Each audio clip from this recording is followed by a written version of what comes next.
নমস্কার। আমি ডাক্তার সুমন কাঞ্জিলাল। আজকে আমি আলোচনা করছি যে অনেকের মনে হয় যে তাদের শরীরে হঠাৎ করেই কোনো রোগ বাসা বেঁধেছে। এটা নিয়েই আজকে আমার আলোচনা। তো অনেক সময় হঠাৎ করেই মনে হয় শরীরে যেন বড় কোনো রোগ বাসা বেঁধেছে।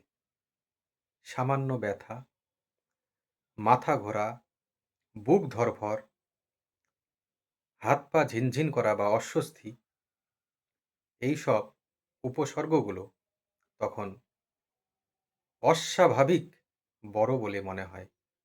কিন্তু সত্যি বলতে আমাদের শরীর প্রতিদিনই নানা ধরনের ছোটখাটো পরিবর্তনের মধ্যে দিয়ে যায়, যা সবসময় গুরুতর রোগের লক্ষণ নয়।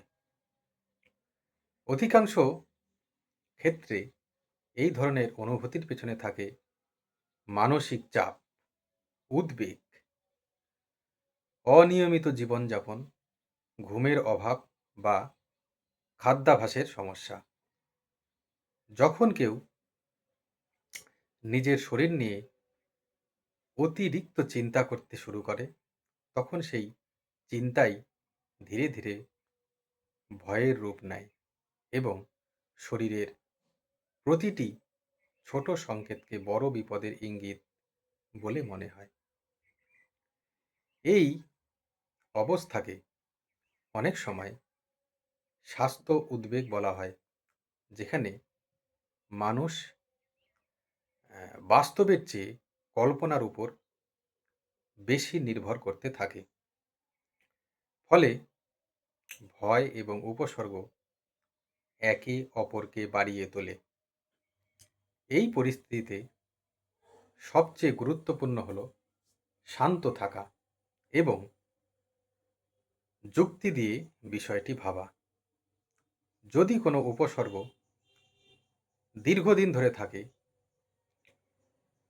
তীব্র ভয় বা দৈনন্দিন কাজে বাধা দেয়, তাহলে অবশ্যই একজন ডাক্তারের পরামর্শ নেওয়া উচিত। কিন্তু